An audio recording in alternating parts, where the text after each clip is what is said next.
नमस्कार. मी डॉक्टर रंजना मधुकर कदम, अगस्ती कला वाणिज्य व दादासाहेब रुपवते विज्ञान महाविद्यालय अकोले. वाचन प्रेरणा दिनानिमित्त मी जे पुस्तक निवडलेलं आहे ते सिमोन द बोवर यांचं द सेकंड सिक्स हे पुस्तक आहे. आणि या पुस्तकाची पृष्ठसंख्या जवळजवळ 559 आहे आणि करुणा गोखले यांनी त्याचा अनुवाद केलेला आहे. तसं पाहिलं तर हे जे पुस्तक आहे ते लगेच वाचून त्याच्यावर लगेच चर्चा करणं एवढं सोपं नाही आहे.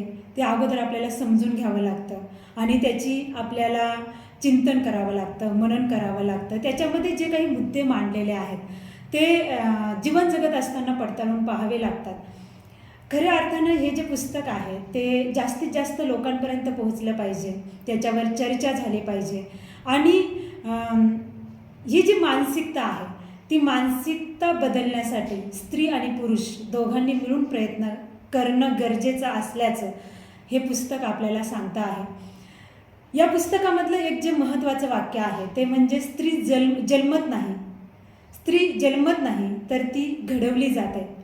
मग ती स्त्री बनवण्यासाठी ज्या पद्धतीने तिला वातावरण मिळतं, मग ते घरातलं असेल, ते शैक्षणिकदृष्ट्या असेल किंवा वेगवेगळ्या क्षेत्रामध्ये ज्या पद्धतीनं स्त्रीकडे पाहिल्या जातं त्या सगळ्या अंगाचा इथे विचार झालेला आपल्याला दिसून येतो.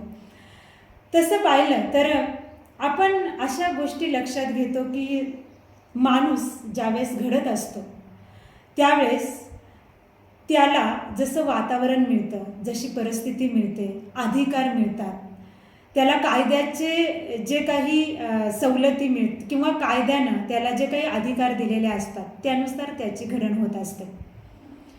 सिमोननं या पुस्तकामध्ये जे काही विचार मांडलेले आहेत ते मांडत असताना तिनं शास्त्राचा आधार घेतला, तत्त्वचिंतनाचा, मानववंशशास्त्राचा, मानसशास्त्राचा, त्याचबरोबर विविध धर्म, इतिहास, कायदे, समाजशास्त्र या सगळ्यांचा तिनं या पुस्तक तयार करण्या अगोदर अभ्यास केलेला आहे.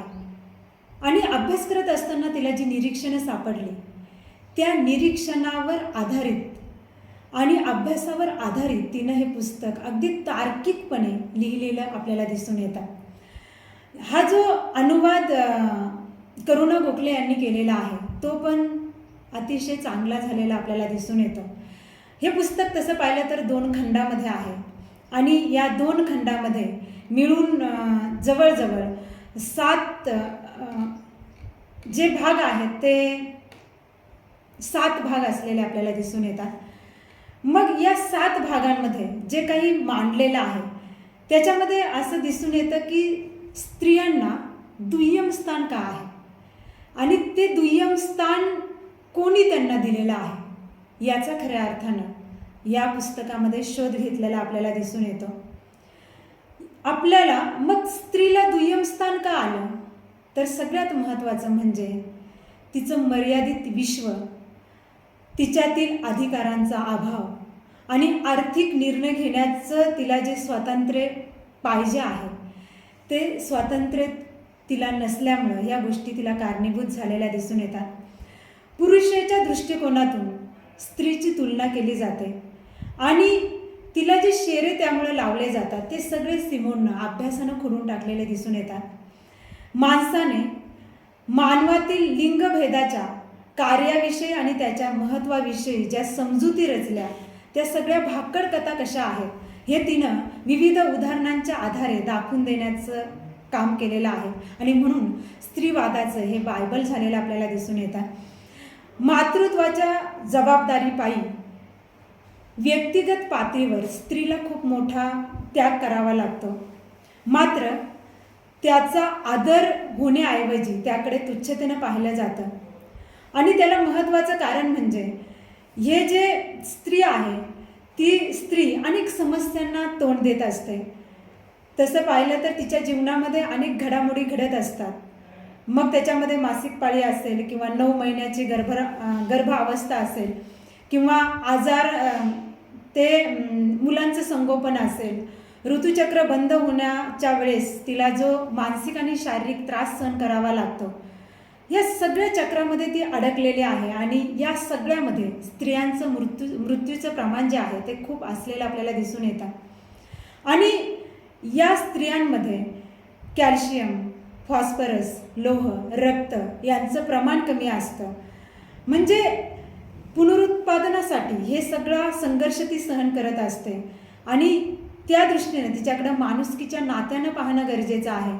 पण त्याच गोष्टीमुळं तिच्याकडं दुय्यम तऱ्हेनं पाहिलं जातं. हे खऱ्या अर्थानं वाईट आहे. ज्या समाजात मुलं होऊन देण्याची सक्ती असते आणि मुलांच्या संगोपनाची सर्वस्वी जबाबदारी ही तिच्यावर टाकलेली असते, तेथे मातृत्व हे ओझं व्हायला लागतं. स्त्री पुरुष हा सामाजिक दर्जा जर समान व्हायचा असेल तर कायद्याने काही हक्क देणं आवश्यक आहे. आणि फक्त हक्क असून उपयोगाचे नाहीत, तर खऱ्या अर्थानं त्या हक्काची जबाबदारी घेतली जाते की नाही ही गोष्ट तपासणं खूप गरजेचं आहे. आपण बऱ्याचदा दुर्बल किंवा सबळ असं म्हणतो, पण हे दुर्बळ सबळ या संकल्पना मानवी समाजामध्ये आर्थिक, सामाजिक, नैतिक परिस्थितीच्या संदर्भात विचारात घ्याव्या लागतात. माणसाचे हेतू, त्याला उपलब्ध असणारी साधने, त्याचे नीतिनियम, कायदे या सर्व अनुषंगाने त्याचा विचार आपल्याला करावा लागतो. जेथे शारीरिक शक्तीचा वापर अभिप्रेत नसतो, तिथे स्त्री आणि पुरुष यातील जो फरक आहे त्याला काही अर्थ उरत नाही. खऱ्या अर्थानं जे त्रासदायक आहे आणि जे समानतेच्या पातळीला किंवा सामाजिक न्यायाला विरोध करतं, त्याविषयी आपण सर्वांनी एकत्र येऊन विचार करणं गरजेचं आहे. मनुष्याने स्वतःविषयीचं आत्मभान जे आहे ते विचारात घेत असताना तो फक्त शरीराचा विचार करत नाही, तर तो रीतिरिवाज, कायदे कानून, योग्य अयोग्य या सर्वांचा विचार करून एक रूढीच्या चष्म्यातून तो शरीराकडे आणि जगाकडे बघत असतो. आणि त्याच्यातून नीतिमूल्ये हे समोर येत असतात. स्त्रीला समजून घेण्यासाठी तिची शारीरिक वैशिष्ट्ये आणि मानवशास्त्रातील तिचं जे जीवशास्त्रीय स्थान आहे ते आपल्याला समजून घ्यावं लागतं. स्त्री आणि पुरुष याच्यामध्ये कोण श्रेष्ठ या गोष्टी दिशाभूल करणाऱ्या आहेत. मानवी समाजामध्ये कर्तृत्व, सामर्थ्य, यश अपयश, कसब, बुद्धिमत्ता, कष्ट, मेहनत, शौर्य, पुरुषत्व, सत्ता, पैसा, ताकद, शक्ती, मर्दानगी, वीरता या दृष्टिकोनातून पुरुषांकडे पाहिलं जातं आणि त्या दृष्टिकोनातून मग स्त्रियांची तुलना केली जाते. मग ही तुलना करत असताना ही तुलना कोणी केली आणि ही तुलना करत असताना त्याच्यामध्ये स्त्रियांचा सहभाग होता का, तर याचे उत्तर नाही येतात. जर याच्यामध्ये स्त्रियांचा सहभाग असता तर नियम वेगळे असते आणि ही जी व्यवस्था आहे ती वेगळी असलेली आपल्याला दिसून आली असती. म्हणजे फ्रॉइड जो आहे तो ज्यावेळेस स्त्रीचा विचार करतो त्यावेळेस तो लैंगिकतेच्या दृष्टीनेच विचार करतो. तो म्हणतो की स्त्रीला झाडावर चढावंसं वाटतं किंवा नदीत पोहावंसं वाटतं, गाडी चालवावीशी वाटते. हे करत असताना ती पुरुषांशी तुलना करत असते. पण एक गोष्ट आपल्याला लक्षात घ्यावी लागेल की माणसाला नवनवीन गोष्टी शिकायला आवडतात, मग तो स्त्री असो की पुरुष असो. याच्यामध्ये तुलनेपेक्षा आवड महत्त्वाची असते किंवा काहीतरी वेगळं करण्याची ती धडपड असते.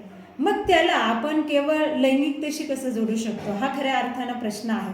स्वतःचं एक स्वतंत्र अस्तित्व म्हणून तिचा विचार होणं गरजेचं आहे आणि तोच या सामाजिक व्यवस्थेमध्ये दुर्लक्षित झालेला आपल्याला दिसून येतो. आपण बघतो की स्त्री पुरुषांमध्ये मैत्रीचं नातं हे निर्माण होत नाही आणि हे जे नातं आहे ते समानतेच्या पातळीवर येताना आपल्याला दिसून येत नाही. दुर्दैवाने मनुष्याच्या स्वभावामध्ये सत्तेची आकांक्षा असते, स्वतःचं वर्चस्व प्रस्थापित करण्यासाठीची हाव असते. स्वतःला महत्त्व देऊन दुसऱ्याला दुय्यम लेखण्याची ही जी निसर्ग सुलभ वृत्ती आहे ती स्त्री आणि पुरुष यांच्या असमानतेचं मूळ त्यात दडलेलं आपल्याला दिसून येतं.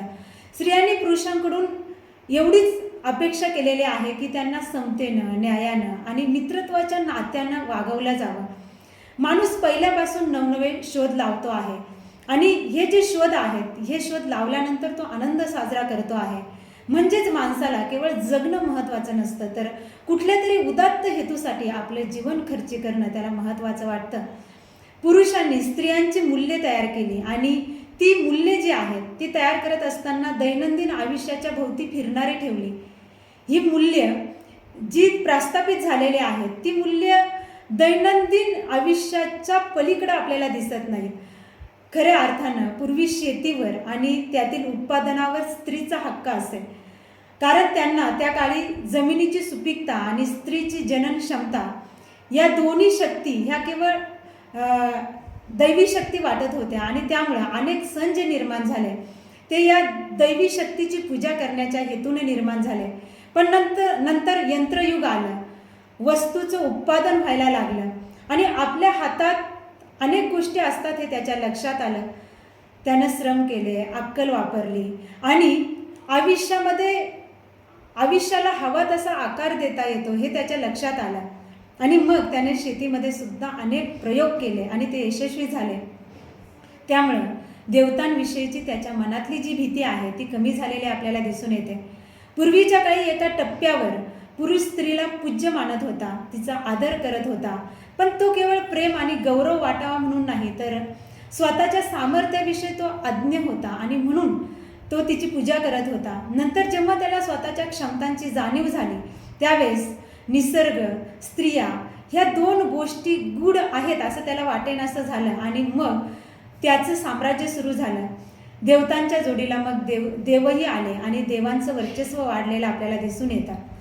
खाजगी मालमत्तेचा उगम झाल्यावर जमिनीबरोबर स्त्री पण पुरुषाची मालमत्ता झालेली आपल्याला दिसून येते. त्यासाठी विवाह करताना स्त्री एका टोळीपासून पूर्णपणे तोडली जाऊन नवऱ्याच्या टोळीमध्ये आणून ती आणली जाऊ लागली.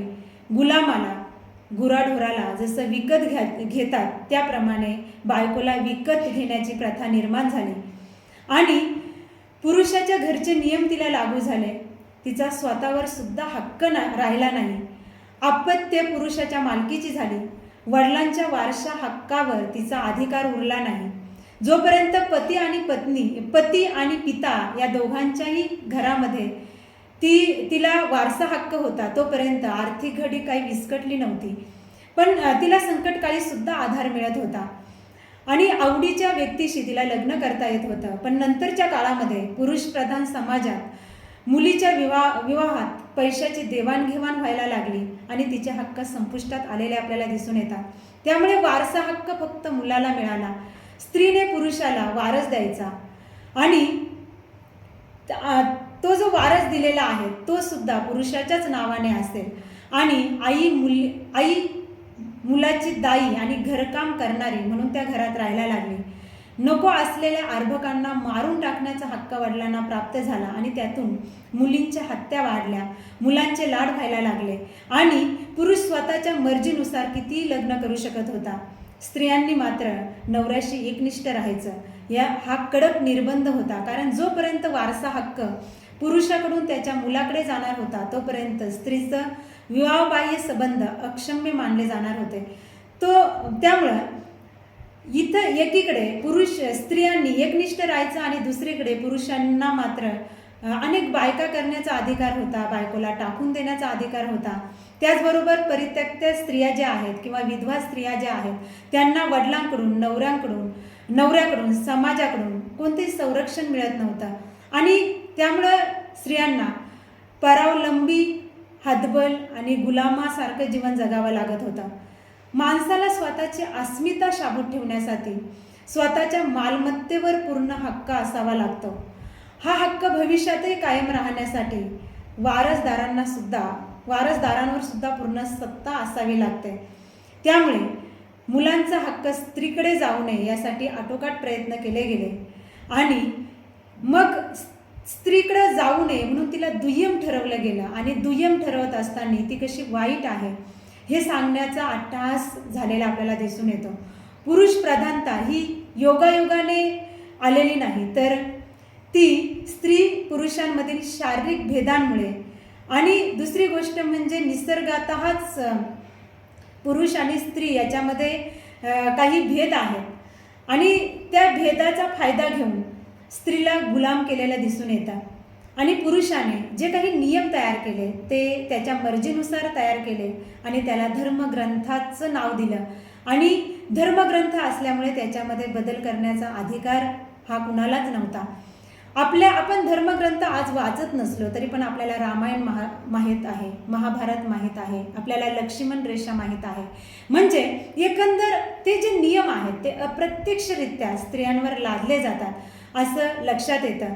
स्त्रियांना घराबाहेर पडण्याचा अधिकार नाही, त्यांना त्यांच्या नावावर संपत्ती नसते, त्या राजकारणामध्ये उतरत नाहीत किंवा स्त्रियांनी घर सांभाळावं आणि जास्तीत जास्त त्यागाची निष्ठेची भूमिका तिची असावी, कोणती अपेक्षा न करता आयुष्यभर राबत राहावं अशी त्यांच्याकडून अपेक्षा केली जाते. आणि त्याच्यामुळं काय होतं की तोचपणा तिच्या जीवनामध्ये येतो आणि मुलगी वाढवताना सुद्धा तिला भव्य दिव्य असं काहीतरी करायचं आहे, या गोष्टी खूप कमी प्रमाणात तिच्यामध्ये रुजवल्या जातात. त्याच्यामध्ये परिस्थिती ही सुद्धा खूप महत्त्वाची असते. चांगली परिस्थिती असेल तर भव्य दिव्य स्वप्न पाहण्याचा अधिकार तिचा राखून ठेवला जातो. पण जर परिस्थिती बिकट असेल तर फक्त लग्न एवढंच तिच्या पुढे लहानपणापासून तीच गोष्ट तिच्यावर रुजवली जाते आणि तीच गोष्ट लग्न केल्यानंतर संसार ती कसा चांगला करेल या दृष्टिकोनातून तिच्याकडून सगळ्या गोष्टी करून लहानपणापासून सगळ्या गोष्टी करून घेतल्या जातात. आणि त्याच्यामध्ये आपण बघतो की प्रत्येक स्त्री ही किंवा लग्न झालेली जी स्त्री आहे ती सकाळी सगळ्यात लवकर उठते आणि सगळ्यात उशिरा झोपते. सगळ्यांना जे जे पाहिजे ते ती करत असते. यामध्ये स्वतःची विचार न करता सगळ्यांना आपल्याकडून सगळ्यांच्या गरजा कशा पूर्ण होतील याकडे ती लक्ष देत असते आणि मग स्त्री खूप काम करते. तिला सगळ्यांची जबाबदारी असते, तिला मुलांचं सगळं करावं लागतं, तिला घरातलं सगळं आवरावं लागतं, अशी फक्त सहानुभूती मिळते. पण तिला त्या गोष्टींना मदत करण्यासाठी स्वतःहून हात पुढे आलेले आपल्याला दिसून येत नाहीत. आणि एखादा पुरुष जर स्त्रीला मदत करत असेल, स्त्रीवादाविषयी बोलत असेल, हक्काविषयी बोलत असेल तर तो पण चेष्टेचा विषय आपल्या समाजामध्ये होत असतो. म्हणजे एकंदर ही जी स्त्री आहे ही कुटुंबाचा गाडा व्यवस्थित चालवण्यासाठी अतिशय महत्त्वाची असते. जर स्त्रीनं म्हटलं की मला आराम करायचा आहे किंवा मला माझ्या पद्धतीने जीवन जगायचं आहे तर कुटुंब व्यवस्था कोलमडेल, कारण सगळं स्त्रीवर अवलंबून असलेलं आपल्याला दिसून येतं. आणि म्हणून बॅल्झॅक म्हणतो की विवाह संबंधात प्रेमाचा अभाव असल्याने, बंधनं असल्याने आणि जबाबदारी असल्यामुळे स्त्रिया विवाहबाह्य प्रेम प्रकरणं करण्यास उद्युक्त होतात. म्हणून त्यांच्यावर बंधनं लादली पाहिजेत आणि त्यांना छोटी छोटी कामे त्यांची केली पाहिजेत आणि त्यांना खुश ठेवण्याचा प्रयत्न केला पाहिजे. म्हणजे एकंदर स्त्रियांना कशा पद्धतीने वागवलं पाहिजे, त्यांच्याशी कसं बोललं पाहिजे, त्यांना कोणते अधिकार दिले पाहिजेत आणि कोणते अधिकार नाही दिले पाहिजेत याविषयी सगळे नियम ठरलेले आहेत. आणि मात्र हे नियम स्त्रियांनी तयार केलेले नाहीत तर पुरुषांनी त्यांच्या पद्धतीनं त्यांना सुखकर होईल असे नियम तयार केलेले आहेत. आणि हे सगळं जेव्हा आपण विचारात घेतो त्यावेळेस आर्थिकदृष्ट्या, धार्मिकदृष्ट्या, सांस्कृतिक, शैक्षणिक, शारीरिकदृष्ट्या किंवा या सगळ्या अंगाने जेव्हा आपण विचार करतो त्यावेळेस हे जे दुय्यमत्व आहे ते कुणी लादलं आणि ज्यांनी लादलेलं आहे त्यांना मात्र स्त्रीवादावर चर्चा केलेली अजिबात आवडत नाही. आणि एखादी स्त्री बोलायला लागली तर ती जास्त शहाणी आहे किंवा ती खूप शिष्ट आहे किंवा ती स्वतःला खूप वरचढ समजते किंवा एखादी स्त्री जर शृंगारावर लिहायला लागली तर ती लज्जाहीन आहे. म्हणजे पुरुषांना अशी विशेषणं लावली जात नाही पण स्त्रियांना मात्र अशी विशेषणं लावली जातात आणि त्यांना अशी विशेषणं लावून त्यांची खिल्ली उडवली जाते. अनेक स्त्रियांनी स्त्रीवादावर खूप काम केलेलं आहे, त्यांना प्रचंड उपेक्षा सहन करावी लागलेली आहे आणि तरी पण त्या बोलत राहिल्या स्वतःसाठी आणि स्त्रियांच्या हक्कासाठी त्या बोलत राहिल्या. ही जी सुमोन आहे तिनं पण स्वतःचं एक वेगळं आयुष्य ती जगली. पहिल्यापासून ती हुशार होती, तिला आयुष्यामध्ये काहीतरी अध्यापक म्हणून काम करायचं होतं, लेखन करायचं होतं आणि तिनं आयुष्यामध्ये तडजोड केली नाही. मला जे करायचं आहे ते तिनं फिक्स ठरवलेलं आहे आणि त्याच पद्धतीनं तिनं वाटचाल केलेली आपल्याला दिसून येते. बुद्धीला न पटणारे निर्णय तिनं मनाविरुद्ध घेतलेले नाही आहेत आणि तिनं लग्नसुद्धा केलेलं नाही. आणि दुसरी गोष्ट म्हणजे तिच्या निर्णयांमुळे तिला खूप तिच्यावर टीका करण्यात आली, ती चर्चेचा विषय झाली, पण ती खमकेपणानं या सगळ्याला सामोरे गेलेले दिसून येते. खऱ्या अर्थानं लहानपणापासून पुरुषांवर स्वातंत्र्य, निर्णय क्षमता, तर्कनिष्ठता, आत्मविश्वास इत्यादी गुण रुजवले जातात. मात्र स्त्रियांना वागणूक देत असताना एक विशिष्ट रहाडगाडग्यात तिला अडकवलं जातं. आर्थिक परावलंबित्व, विवाह, मातृत्व, घरकाम, सौंदर्याला महत्त्व, नाजूकपणा, शारीरिक क्षमतांकडे केलेलं दुर्लक्ष, बौद्धिक भावनांचा उहापोह, लैंगिक देहधर्मात केलेली तिची स्थानबद्धता, असहाय्यतेची भावना, या सगळ्यामध्ये तिला अडकून ठेवलं जातं. तिला जी खेळणी दिली जातात किंवा तिला जी शिकवण दिली जाते, पुरुषांची शिकवण आणि स्त्रीची शिकवण याच्यामध्ये खूप फरक असलेला आपल्याला दिसून येतो. पण ह्या पुस्तकानं खूप महत्त्वाचं काम केलेलं आहे. जेव्हापासून हे पुस्तक प्रसिद्ध झालं तेव्हापासून स्त्रिया विचार करायला लागल्या. त्यांना मुली कशा वाढवाव्यात याचं एक वेगळ्या प्रकारचं भान आलं. मुलींना स्वतःच्या शरीराची लाज वाटणं बंद होऊन त्या ताठ मानेनं सामोरे जायला लागल्या. आणि दुसरी गोष्ट म्हणजे आर्थिक स्वावलंबित्व हे स्त्रियांच्या जगण्यामध्ये किती महत्त्वाचं आहे हे त्यांना कळायला लागलं. आणि पुरुषांनी केलेली आदर्श स्त्रीची जी कल्पना आहे ती मागे पडून स्त्रिया स्वतःचं अस्तित्व टिकवण्यासाठी प्रयत्न करू लागल्या. आणि सगळ्यात महत्त्वाचं म्हणजे हे जे नियम आहेत हे पुरुषांनी तयार केलेले आहेत आणि त्याच्यामध्ये स्त्रियांचा सहभाग नाही हे जेव्हा तिला कळायला लागलं त्यावेळेस ती अनेक गोष्टींना नकार द्यायला लागली, स्वतःचं अस्तित्व सिद्ध करण्यासाठी झटायला लागली. आणि ज्या पळवाटा स्त्रिया शोधत असतात त्यापासून ती स्वतःचं कर्तृत्व, स्वतःचं अस्तित्व, स्वतःचं जे काही वेगळेपण आहे ते सिद्ध करण्यासाठी पुढे यायला लागली. कायद्यानं स्त्रीला किती हक्क दिले असले तरी पण स्त्रीनं जागृत राहून त्या हक्कांविषयी अंमलबजावणी करणं गरजेचं आहे. कारण कायद्यानं स्त्रियांना अधिकार दिलेले आहेत, पण ते जे अधिकार आहेत ते अधिकार वास्तवात आलेले आपल्याला दिसून येत नाहीत.